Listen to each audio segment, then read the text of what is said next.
Hey everybody, and welcome back to Michael's Matters. And as per usual, I am Michael.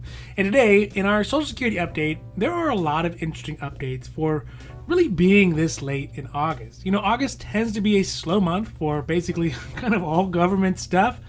But there are a lot of updates and proposed changes, and if not anything, at least intriguing perspective changes that are coming up that are going to affect those folks who are on Social Security retirement, Social Security disability, so that's SSDI, Supplemental Security Income, so that's SSI, as well as the VA and railroad retirement benefits. Basically, any benefits that are based off state pensions. Now, as a side note, this month was also the 85th birthday of the Social Security program. So I don't really know how I missed that, but happy birthday.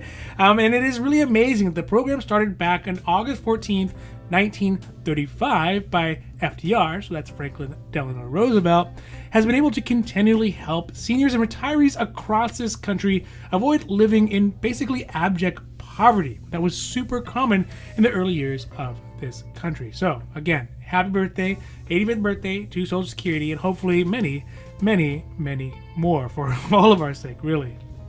All right, now before we get to the Social Security updates for this week, if you do like these videos, if you find them interesting, or if you find them helpful, or you know what, if you at least find them useful, please don't forget to like and subscribe. And to hit that notification button as well.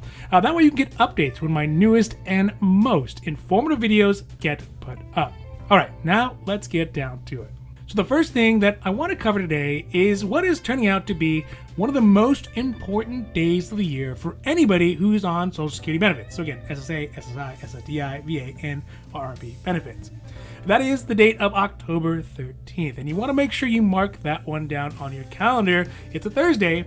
Now, the reason October 13th is the most important day for folks on Social Security benefits, and again, I'm going to be making a video for sure, an off-cycle video for this one, is because it's the day that the Social Security Administration will finally release its finalized numbers for the cost of living adjustment, or COLA, for 2023. So we're going to know what it will be for that day. This will be the last word on how much benefits the 64 million Americans who are currently on Social Security, and the millions more who are going to be on it in the next year or so, about how much of an increase they will actually get starting in January. The numbers that we get on October 13th will be the culmination of the change in the CPIW for the months of July, August, and September. And since we are right now kind of at the end of August, we don't know what the numbers for August are yet, and there's still one more month to go for September. But you know what, looking at the CPIW and the inflation rates over the last few months, it is being predicted that the COLA for 2023 could actually go up as much as to 10 or 11%. So it's going to be a big one. And then on the lower side, if you look at the lower estimates, at 8%, depending on really what these next few months of inflation turn out to look like. Now, despite the variance in the COLA, one thing is for sure, whether it is the lower one or it is the higher one, it is definitely going to be much, much bigger this year than it was last year, and pretty much than it has been in the last 30 to 40 years.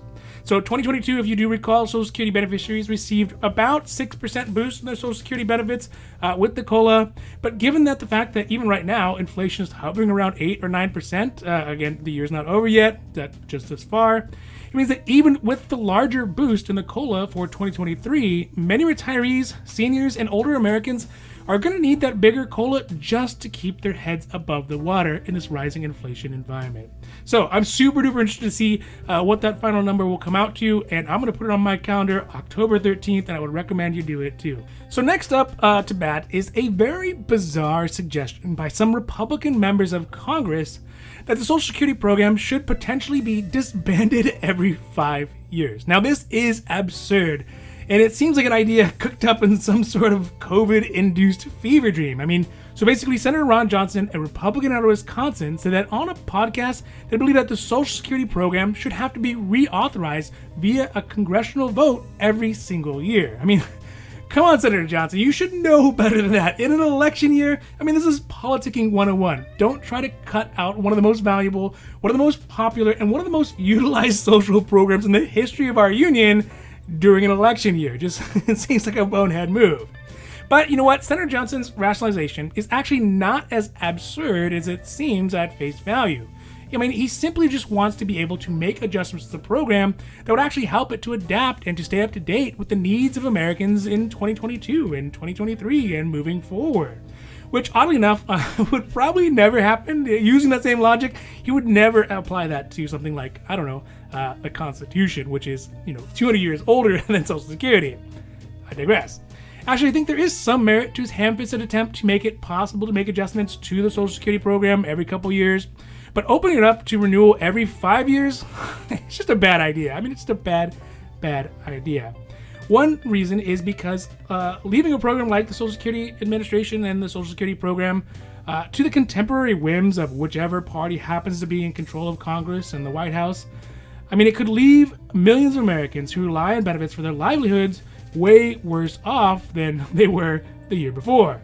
Second, I'm not really sure what makes Senator Johnson think that Congress could ever even get their heads around making an important fundamental change to Social Security, when even right now they can't get to one side or the other of which direction the toilet paper should actually hang in the Capitol building, whether it's, the over or the under. Also, to be clear, according to the original patent, it should be hanging over. It should be hanging over. Just take a look. But really, there is just so much vested interest and real-life consequences for messing with any part of the Social Security program. I can't imagine having Congress forcibly mess with it every 5 years to actually make it better. I mean, it would probably make it worse, because it's probably just going to be more of a case of fixing things that aren't broke, because those are the easiest things to fix, than making any true, meaningful changes that could improve the lives of retirees and seniors across this country. So overall, I don't know what he was thinking. It seems like a pretty bad idea. Now, of course, bad ideas and dubious doings with regard to Social Security are not just the purview of Republicans. Even right now, at this very moment, there's an important proposed bill called the Social Security 2100 Act, or maybe it's 2100 Act. This is now being held up by one of the most prominent Democrats in our country. That is one Senator Nancy Patricia Pelosi out of here in California.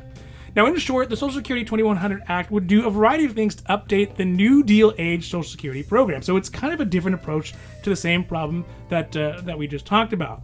But for one, it would increase all Social Security checks for all Americans receiving them by at least 2%, regardless of how much they're actually making. So that is a noticeable increase. This is especially true for those roughly 33% of beneficiaries who rely on their Social Security benefits, mostly SSA retirement, but also disability, so SSDI, Supplemental Security, SSI, and the other pension-based, government-based pensions.